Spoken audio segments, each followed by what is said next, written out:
عباد اللہ الذین اصطفى اما بعد فاعوذ باللہ من الشیطان الرجیم بسم اللہ الرحمن الرحیم فاذنوا بحرب من اللہ ورسولہ من عاد لی ولیا آذنته بالحرب صدق اللہ العظیم وصدق رسوله النبی الکریم ونحن على ذلك لمن الشاهدين والشاكرين والحمد لله رب العالمين يا رب صل وسلم دائما أبدا على حبيبك خير خلق كلهم هو الحبيب الذي ترجى شفاعته لكل هول من الأهوال مقتحم. میرے قابل احترام بزرگان دین اور عزیز ساتھیوں، میں نے آپ حضرات کے سامنے ایک قرآن پاک کی آیت اور ایک حدیث مبارکہ پڑھی ہے، اور اس کی وجہ یہ ہے کہ ایک بہت بڑی بیماری اس معاشرے کے اندر وہ ایسی ہے کہ اگر انسان اللہ نہ کرے اس میں مبتلا ہو جائے تو اس کی دنیا بھی خراب، اس کی آخرت بھی خراب. اور وہ بیماری کیا ہے؟ وہ سود کی بیماری ہے. فَأْذِنُوا بِحَرْبٍ مِّنَ اللَّهِ وَرَسُولِهِ. وہ سود ایک ایسا عمل ہے.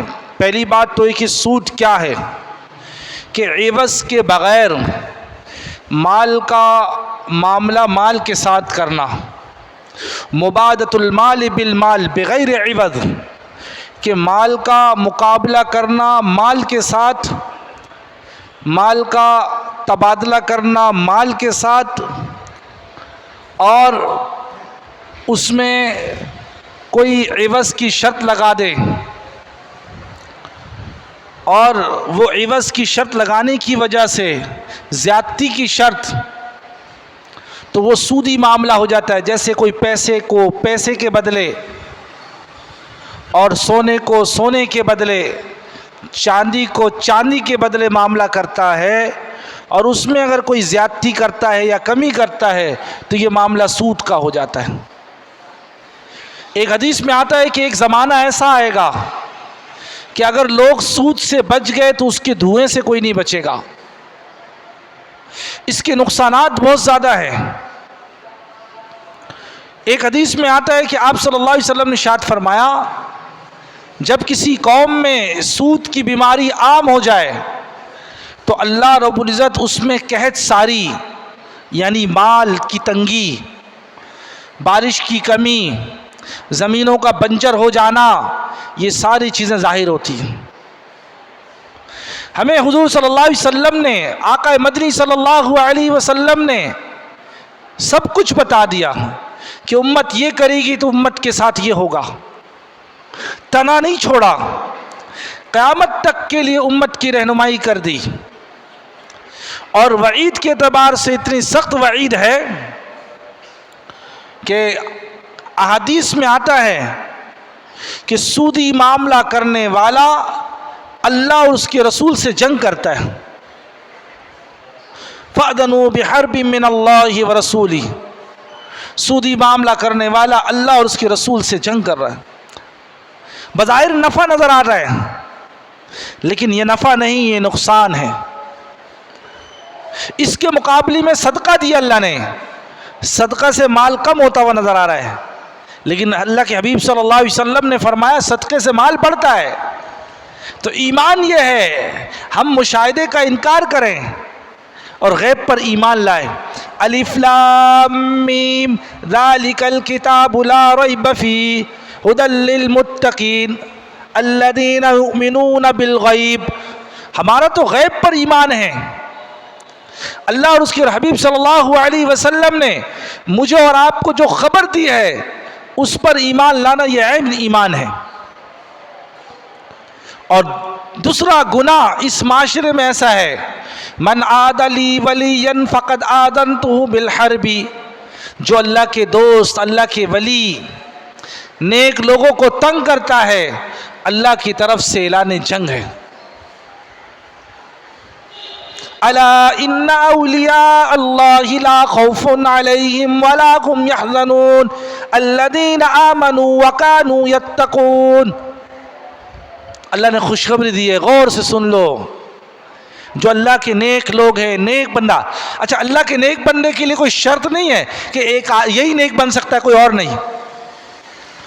آسان ہے، ایمان لائے، عمل صالح کرے، تقوی اختیار کرے، نیک بن جائے گا. کئی ایسے لوگوں کی زندگی گزری ہے جس میں ان کی زندگی، شروع کی زندگی اچھی نہیں تھی. فضیل بن عیاض رحمۃ اللہ علیہ کے بارے میں آتا ہے، فضیل بن عیاض رحمۃ اللہ علیہ کتابوں میں، اور کہتے ہیں ولیوں کے سردار. بشر حافی رحمۃ اللہ علیہ کہتے ہیں کہ اس زمانے کے ایسے ولی گزرے ہیں، ان کی کرامت اور ان کی دعائیں مستجاب الدعوات.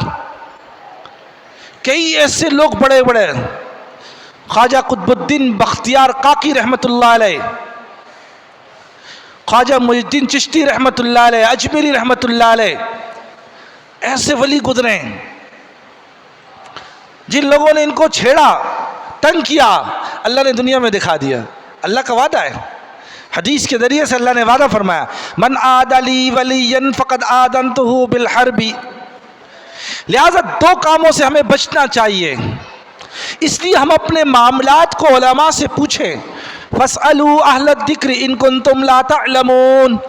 ایسا تو نہیں کسی بے خیالی کے اندر، لا علمی کی وجہ سے میرے معاملات میں خرابی تو نہیں ہو گئی ہے.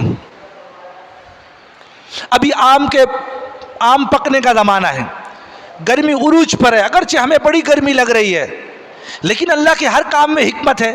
اگر یہ گرمی نہ ہو تو یہ کچے جو آم لگے ہوئے ہیں سندھ کے اندر، پنجاب کے اندر، یہ آم کیسے پکیں گے؟ اللہ نے اس کو پکانا ہے، گندم کو پکانا ہے. دھوپ کے بغیر یہ چیزیں کیسے آئیں گی؟ اللہ نے انسان کی ضرورت کے لیے، کتنی گرمی ہے، انسان کو وٹامن کے لیے پانی کی کمی ہو جاتی، پسینہ نکل رہا ہے. اب پانی کی کمی کیسی پوری ہوگی؟ اللہ نے گرمی میں تربوز دے دیے. اللہ انسان کا کتنا خیر خواہ ہے، اس کی پانی کی کمی کو پورے کر رہے ہیں تاکہ اس کے گردے کا نظام، اندر کا نظام، پانی کی کمی نہ ہو. اللہ تو انسان کا خیر خواہ ہے. بس دو کے بارے میں اللہ نے اعلان جنگ فرمایا ہے، اس کا اعلان کیا ہے. اور جتنے گناہ ہیں اس کے متعلق اتنی سزا نہیں ہے، لیکن ایک سود اور ایک سودی معاملہ کرنا، اور ایک اللہ کے دوست، اللہ کے ولی کو تنگ کرنا، اللہ کی طرف سے براہ راست پکڑ آتی ہے. اس کی دنیا بھی خراب ہوتی ہے، اس کی آخرت بھی خراب ہوتی ہے. اس لیے ان دونوں گناہوں سے ہم بچیں. مال کے اندر بے برکتی ہوتی ہے، آدمی پریشان ہوتا ہے، میں کماتا ہوں کہاں جا رہا ہے، پتہ نہیں چل رہا. چیک اینڈ بیلنس کرنے کے بعد بھی دیکھ لے کہیں میرے زبان سے. ایک حدیث کے اندر آتا ہے، یصبح مؤمنا ویمسی کافرا ویمسی مؤمنا ویصبح کافرا. صبح جب اٹھے گا تو ایمان کی حالت میں اٹھے گا، شام جب ہوگی تو یہ کفر، یہ کلمات کہے گا.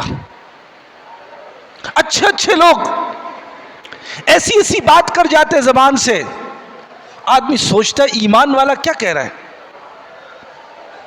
ایمان والے کی زبان سے یہ بول. اور بسا اوقات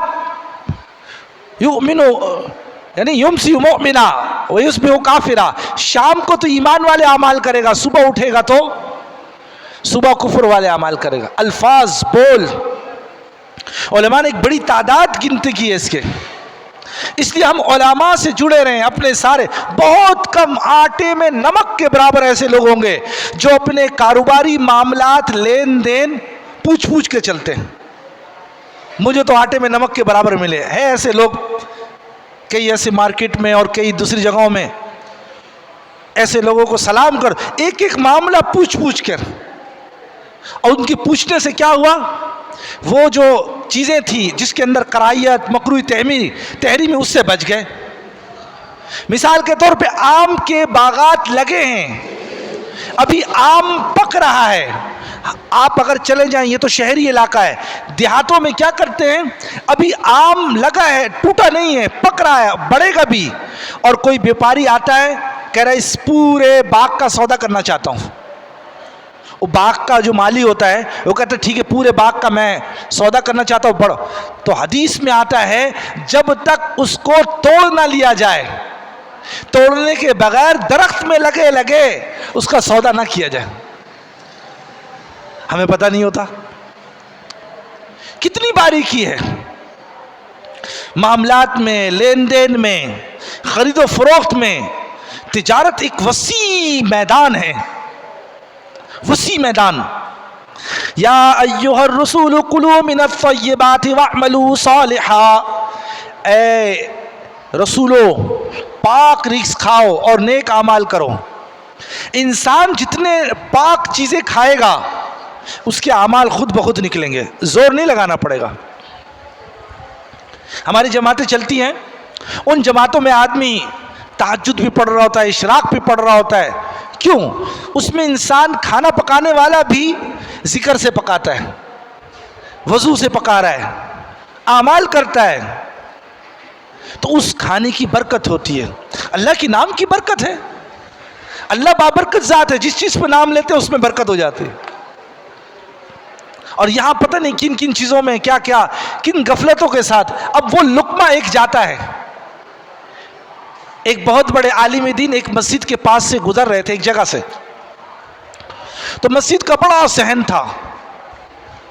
اس مسجد کے بڑے صحن کے کونے میں دو صاحب بیٹھ کر کوئی ایسی نازیبہ حرکت کر رہے تھے جو مسجد میں کرنا مناسب نہیں. تو اس اللہ والے اس عالم دین سے پوچھا حضرت یہ کیوں ایسا ہو رہا ہے؟ انہوں نے کہا لگتا ہے ان کے پیٹ میں کوئی لقمہ صحیح نہیں گیا, اس لیے کہ وہ قرآن کی آیت یا ایھا الرسول کلوا من الطیبات واعملوا صالحا, جب لقمہ جتنا پاک جائے گا اعمال اتنے اچھے ہوں گے. شریعت کے اندر معاملات ایک تفصیل ہے. عبادت کرنا بہت آسان ہے, عبادت ماحول سے آدمی کر لیتا ہے, عبادت میں اتنا زور نہیں لگانا پڑتا. لیکن اپنے معاملات کو ٹھیک کرنا, لین دین کو ٹھیک کرنا, اپنے تجارت پہ غور کرنا, اپنے ہر چیز کو ایک ایک چیز علماء سے پوچھ پوچھ کے گزارنا, اس کے لیے بڑا ایمان چاہیے, بڑا ایمان چاہیے. میں نے بارہا مثال دی ہے, ایک چھوٹی سی مثال سمجھنے کے لیے. ایک آدمی مارکیٹ سے ایک چیز خرید کے لاتا ہے اور ظاہر ہے اس میں وہ کرایہ بھی لگائے گا, سوزوکی کا کرایہ بھی لگائے گا, دکان کا کرایہ بھی لگائے گا, بجلی کا بل بھی لگائے گا.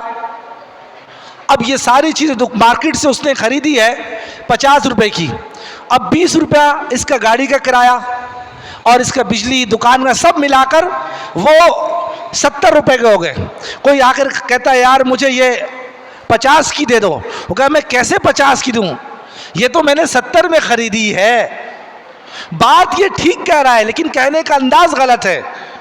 70 واقعی اس کے ہو گئے, 20 روپے مارکیٹ کا ریٹ, 50 روپے اور 20 روپے اس کے دکان کا, کاروبار کا, اور دکان کا کرایہ, بجلی کا کرایہ, لوڈنگ 70.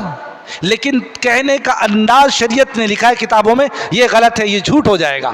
کیونکہ مارکیٹ میں اس نے جو خریدی ہے وہ خریدی ہے اس نے 50 کی, اب یہ کہہ رہا ہے 70 کی. گاہک کو کہہ رہا میں 80 سے کم میں نہیں بیچ سکتا, 10 روپے تو مجھے چاہیے پر کے جی. تو کیا طریقہ ہے؟ شریعت نے کہا یہ نہ کہیں کہ میں نے خریدی ہے, بلکہ یہ کہے یہ چیز مجھے اتنے کی پڑی ہے. باقاعدہ یہ الفاظ فقہ کی کتابوں میں لکھا ہے. خریدنے کا لفظ نہ کہیں, کتنی چھوٹی سی باریکی ہے.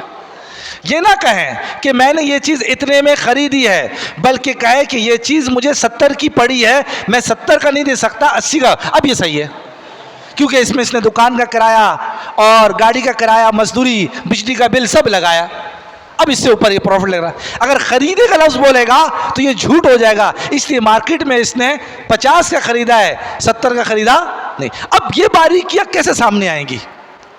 اس باریکیوں کے لیے علماء سے پوچھنے. اس لیے اپنی تجارت, اپنے معاملات, اپنے کاروبار, اپنی شادی بیاہ, اپنے لین دین, ساری چیزوں کو ہم علماء سے پوچھ پوچھ کر کہاں جرمانہ لگانا جائز ہے, کہاں نہیں لگانا ہے. عام طور پہ ہمارے معاشرے میں BC لگاتے ہیں, اور کوئی BC میں تاخیر کر دے تو اس پہ جرمانہ لگتا ہے. تو کیا یہ جرمانہ لگانا جائز ہے؟ علماء سے پوچھے. تاخیر کر دے تو بھائی اگر آپ نے BC 10 تاریخ کو نہیں دی، 10 کے بجائے 15 تاریخ کو آپ نے BC جمع کرائی، تو لہذا اگر آپ کے 3000 ہے تو 3100 آپ کو جمع کرانا پڑے گا۔ وہ جرمانہ اس لیے لگاتا ہے تاکہ وقت پہ دے دے۔ تو اب پوچھا بھی جائے کہ یہ جرمانہ لگانا یہ جائز ہے؟ اس طرح ہم شرعی معاملات کو معلوم کریں تاکہ معاشرہ ہمارا پاکیزہ، لین دین کے معاملات ہمارے پاکیزہ ہو جائیں اور ہمارے حلال روزی بالکل پاک ہو جائے اور اس کی برکات ہماری روزی میں اللہ ظاہر کرے۔ دعا ہے کہ اللہ رب العزت ہمیں ان دونوں گناہوں سے بچا دے، سود سے بھی بچا دے، اور اسی طریقے سے ہمیں کسی اللہ کے دوست کو تنگ کرنے سے بھی اللہ پاک ہمیں بچا دے، اور اللہ پاک ہماری دنیا بھی اچھی بنا دے، اللہ ہماری آخرت بھی بنا دے۔ وما علینا الا البلاغ المبین۔